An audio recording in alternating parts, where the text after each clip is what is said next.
Ito ang nakakagulat.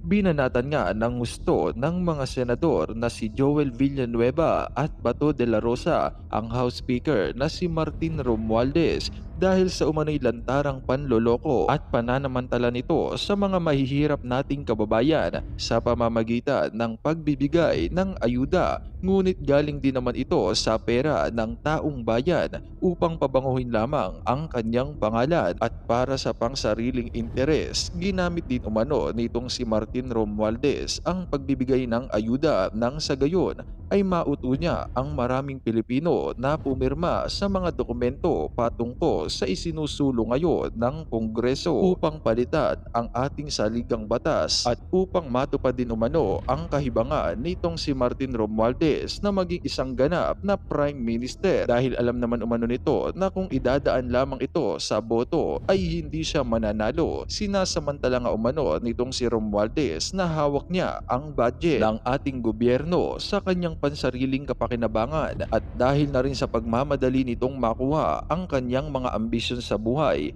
kahit papilit na siyang isinusuka ng sambayanang Pilipino. Kaya naman dahil nga sa balitang ito ay hindi na nga nakapagpigil pa ang ilan sa ating mga kababayan na maglabas ng kani-kanilang hinaing at komento sa mundo ng social media. Ayon nga sa kanila, salamat at may lumalaban pa sa karapatan ng mahihirap sa mahal naming bansang Pilipinas. Kaya ngayon, maging matalino na tayo sa pagboto na iluluklok natin sa gobyerno. Sobrang kawatan ang mga sangkot na kongresista. Dapat i-abolish na ang Kongres. Kawawa ang mga taxpayer. I-demolish na po ang House of Representatives. Wala naman po silang ginawa ngayon kundi magpayaman lang. At narito, panuorin pa natin ang buong video. The onset, Mr. President, let me state for the record my uh, sincerest gratitude and sa Tagalog, Mr. President, yung pagsaludo sa isang senador na re-electionist ito, Mr. President. Hindi marunong matakot na gawin ang tama. Hindi marunong matakot na ipaglaban ang karapatan ng mamamayang Pilipino. Let me just put that on record, Mr. President. I salute, whether you agree with him or not, you salute, Mr. President, the character of this gentleman who is here today in this august chamber to deliver such a compelling and passionate privilege speech, Mr. President.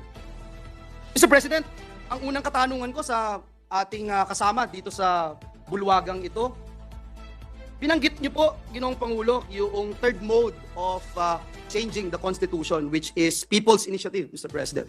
Pwede ho bang malaman natin, Ginoong Pangulo, na pag People's Initiative, kailangan po ba non-partisan? Kailangan po ba hindi ginagamit ang anumang makinarya ng pamahalaan ng gobyerno? Ginagamit ang programa ng iba't ibang departamento para lamang makakalap ng pirma? Ito po ba ay natural? Sapagkat marami ho sa ating mga kababayan, Ginoong Pangulo, ang nagtatanong. Ito ba ay natural na nangyayari? Hindi ho bulag ang mga Pilipino, Ginoong Pangulo. Nakita natin sa telebisyon, narinig natin sa mga radyo, na-monitor natin sa social media. Isang kababayan natin, kaya ho ako'y bilib na bilib sa ating kasamahan dito sapagkat inilagay niya yung kanyang sarili doon sa mga taong binanggit niya na parang nagkakapit patalim na lamang, Ginoong Pangulo, sapagkat tama po ba natatanggap ka ng ayuda mula sa pamahalaan, programa ng pamahalaan, pero kailangan mong pumirma sa isang dokumentong hindi mo naiintindihan? Ito po ba yung natural? Ito po ba ay People's Initiative, Mr. President, Ginoong Pangulo? Well, Mr. President, Majority Leader, as I've said, sa nakikita natin na nangyayari ngayon, tila lumalabas na hindi naman talaga ito kagustuhan ng taong bayan. So this is not a people's initiative. This is politicians' initiative. Kung sino yung mga politiko na nasa likuran na nagpapatakbo nitong people's initiative kuno. So, very clear, Mr. President. At yung pangalawang sinabi mo, Mr. President, na natural ba na gamitin yung pondo ng bayan katulad ng AX, pondo ng gobyerno to entice these people to vote or to sign, to get their signature? Ay, yun po, Mr. President, ay lantarang vote buying kung tutuusin. Vote buying po talaga yan. These people are enticed to give their signature in exchange of the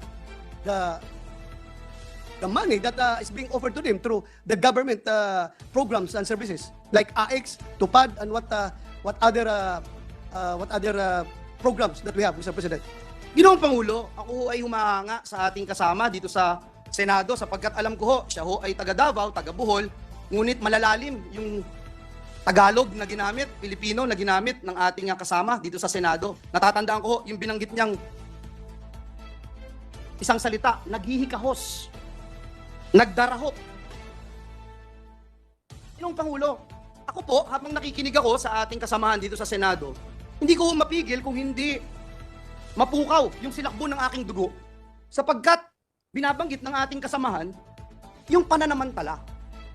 Gaano ho ba kabigat yung ginagawang pananamantala na ating nararanasan sa ngayon, Ginoong Pangulo, na isang Pilipino, idadanggel mo yung salapi mula sa DSWD, yung pangako na ikaw ay pipirma kapalit ang ayuda ng pamahalaan, yung pangako na ipirma ka lang, makakasama ka na sa mabibigyan ng biyaya ng mga politiko. Kapalit ang iyong pirma. Ito ba yung insulto, Mr. President? Ito ba yung insulto sa iyo, Mr. President? Ito ba yung insulto sa ating institusyon sapagkat ang bawat isa na nagluklok sa atin bilang senador ng Republika ng Pilipinas, nung tayo po ay binoto bilang kinatawan nila as national leaders, Mr. President. Not as district representatives, not as party list representatives, but national leaders. Is this an insult, Mr. President? Is this disenfranchisement, Mr. President? Disenfranchisement of the very sacred right of every Filipino, the right to suffrage, Mr. President. May we know the thoughts of the gentleman from Davao, Mr. President? Well, Mr. President, sa simula pa lang, talagang nakikita na natin na yung layunin nito ay iba, Mr. President. Because nobody dares to admit that they are the ones behind this so-called People's Initiative. Walang umaangkin. Pero sa Bisaya to, Mr. President, ako'y natingala. Ako'y nagtataka. Bakit merong lumabas na timeline na nakaprogram na doon kung anong mga courses of action, anong mangyayari in the next coming days. Pero hanggang ngayon na ayaw nilang aminin na sino talaga ang nasa likuran nito. Very clear po, Mr. President. Ako po ay may nakausap na congressman. Hindi ko lang sabihin. Sinabi niya talagang instruction yan sa aming liderato ng Kongreso. Sa mababang kapulungan. Ang instruction pa nga sa kanila is not only to get 3% of the number of registered voters in their respective congressional district, but to get at least 20%. That is according to my friend Congressman, Mr. President. So, kung yan ang ginagamit yung ating pundo ng gobyerno para makakalap ng perma, hindi lang yan insulto, Mr. President, para sa akin. Kung meron pang word na mas mabigat pa sa insulto, kaya nga minsan, maiisip ko, Mr. President, tila ba yung sinasabi natin na interparliamentary courtesy ay parang napapalitan na ng interparliamentary treachery, Mr. President, sa ginawa nilang yan sa atin, kung saan gusto nilang kapunin, gusto nilang tanggalan ng power ang Senado para magbigay boses sa lahat ng Pilipino. We are not only elected by a single congressional district, we are elected by the whole of the Filipino people. Gusto nilang tanggalan ng boses ang Senado by the mere subject of their People's Initiative, which is voting jointly, Mr. President. Hindi lang ito insulto, Mr. President, kung isang pang-iisa, isang panlalamang, at isang, I don't know kung ano pang Tagalog na pwede kong sabihin dito.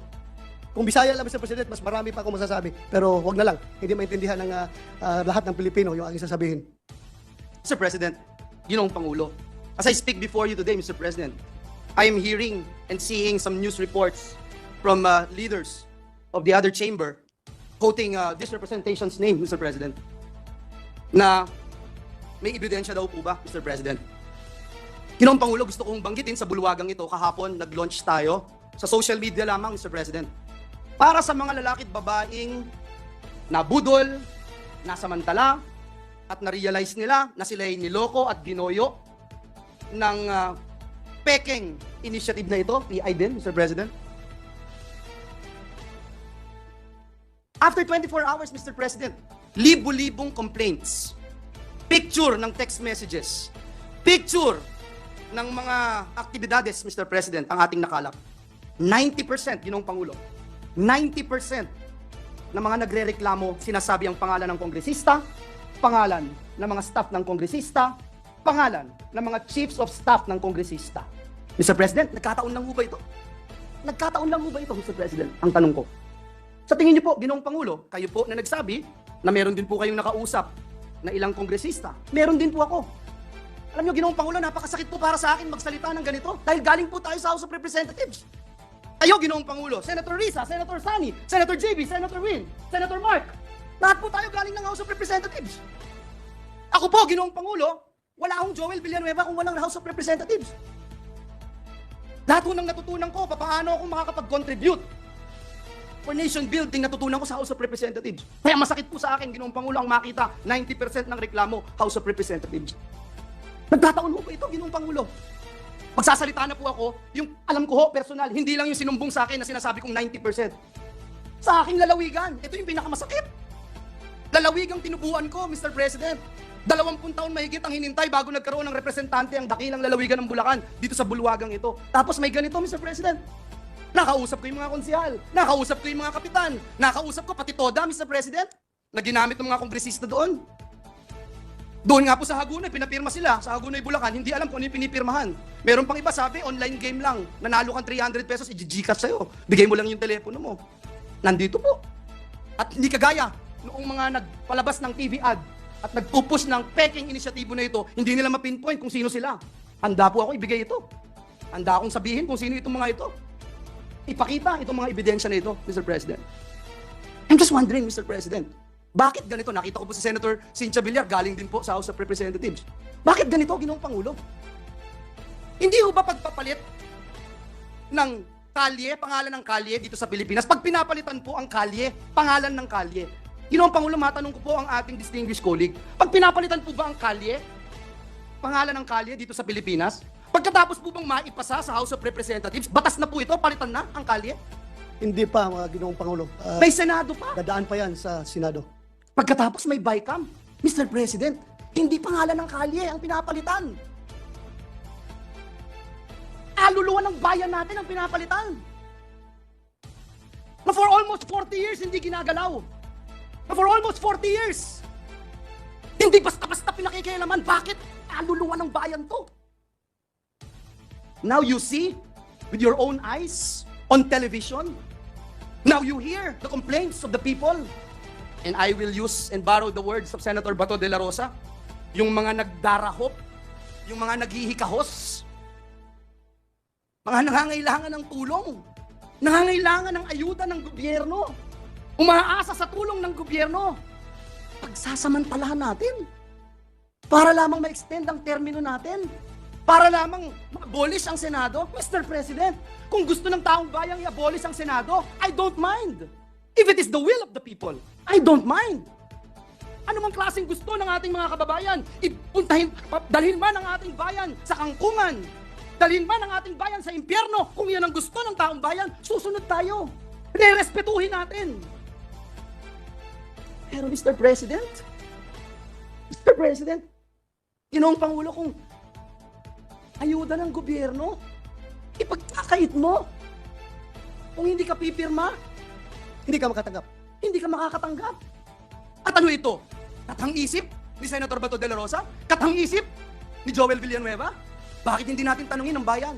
Bakit hindi natin tanungin si Juan de la Cruz? Ito ba ay people's initiative?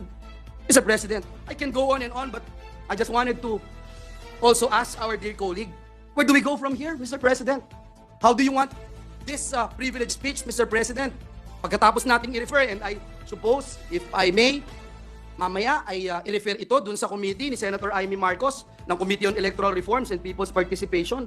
Ano yung pwede nating magawa dito, Mr. President? Ngayon na pagkatapos ng meeting ng ating pinuno ng Senado at ng pinuno ng Kamara de Representantes na tayo po'y nagsunog ng kilay para ayusin at siguruhin yung mga gusto kuno ng ating mga kausap na marami din naman sa atin pabor doon sa economic provisions, kaya nga po natin pinasa yung Public Services Act.